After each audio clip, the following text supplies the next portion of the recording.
Why would fans think that one of the best players to pick up a dart and never win a major title would deliberately lose a game in the second biggest event of the year? Well, it's all got something to do with that match's proximity with a huge football game, and that's what we're going to take a look at in today's video. Welcome back to another Darts World Deep Dive. The FIFA World Cup is probably the most famous single tournament in all of sports, and while there is a direct darts equivalent, the World Cup of Darts, the most comparable event in terms of status is the PDC World Championship, an event which this year will have a top prize of £1 million.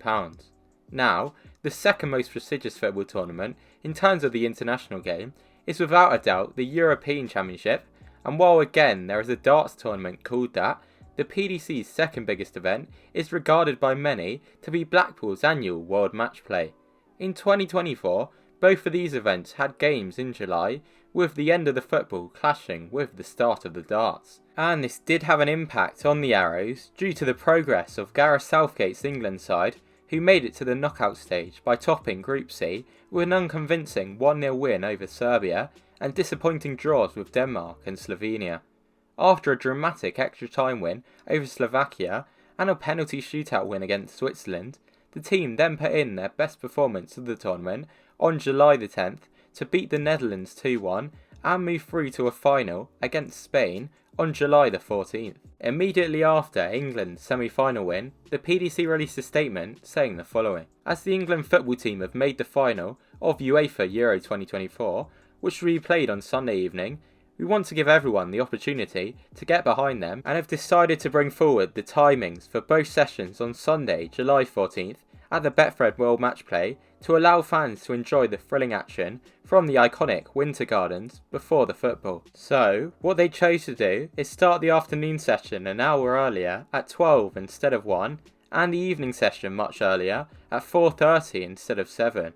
If the dart session took the average time, this would mean all the action would be done by 8 PM, the same time as the football started. The game would then be shown on the big screens in the venues for the fans, who would be allowed to wear football shirts, which are normally banned at PDC events to prevent fan trouble. So, why did the PDC decide to do all this? Well, with the vast majority of the PDC staff and fans with tickets being English, and there being a big overlap between football and darts fans in general, it made sense, and without doing so, the session was likely to suffer a big hit in viewership and just general focus from the wider sporting public. The fans in this very photo taken at Ali Pali are dressed as members of the last and only English team to win a major international trophy way back in 1966. So the game was huge for England to break their trophy drought, which heartbreakingly didn't end at the previous Euros in 2020, where England were beaten in a Wembley final by Italy on penalties. That final was the fourth most viewed special event in UK TV history, with 29.85 million tuning in, meaning that the darts simply had to move to avoid irrelevancy. Many fans were happy about the PDC's decision, such as this ex-user who wrote, "Thank you for doing this. I speak for all the fans who didn't want to miss the final, but couldn't bring themselves to miss the match play either. It was important that the evening session didn't drag on to clash with the start of the football, but even too many long games in the afternoon session could cause a delay. But things got off to a good start, with the first three afternoon games seeing Ross Smith beat Josh Rock 10-4, James Wade beat Danny Noppert 10-5, and Dimitri Vandenberg beat Martin Schindler 10-6, in a game where the Belgian hit a 9-darter in leg 7.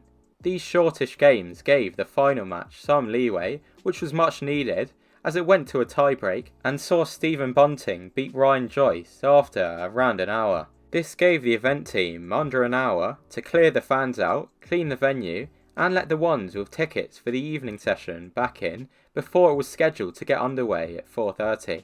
They managed to do so, but after a great early game of the evening session, which also went to a tiebreak and saw Rob Cross beat Jan van Veen 13-12 in a match where both men averaged 100, it would be touch and go if the darts would finish before the football.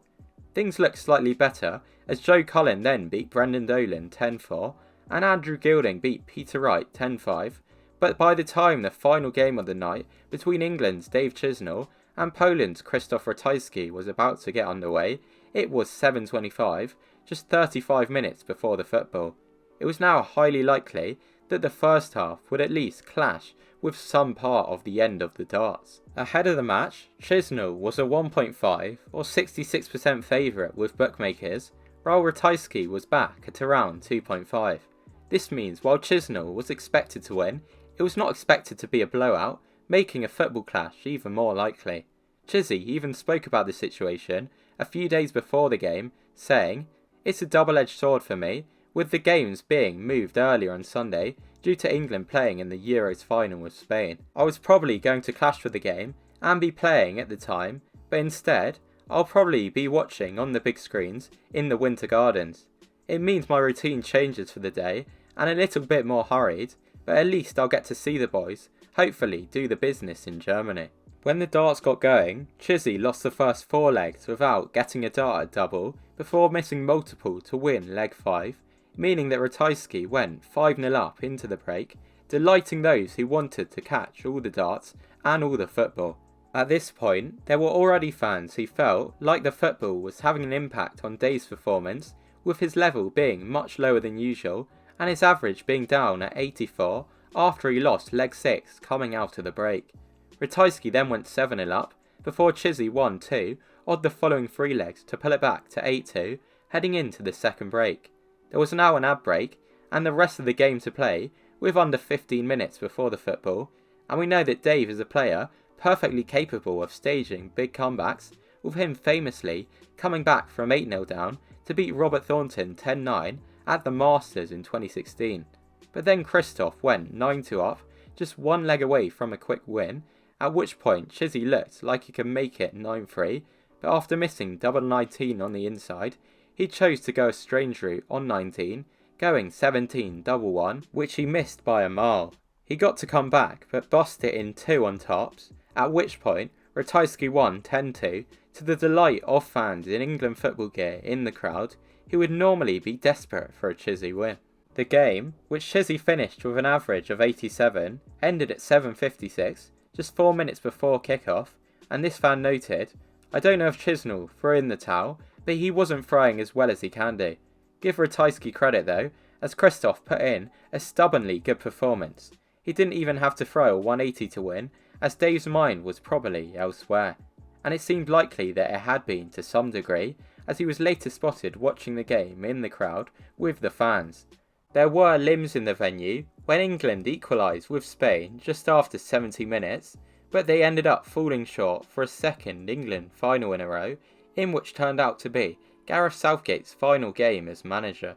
But I'm sure that England fans would have rather watched it than not, and therefore, following the game, there was still lots of suspicion of Chisnall, with the poor performance, big misses on doubles at the end of the game, and the use of some strange routes, likely this free double 15 on 33, something very weird. High Roller Radio wrote, "Imagine getting dumped out of a major miserably because your mind is on a football game.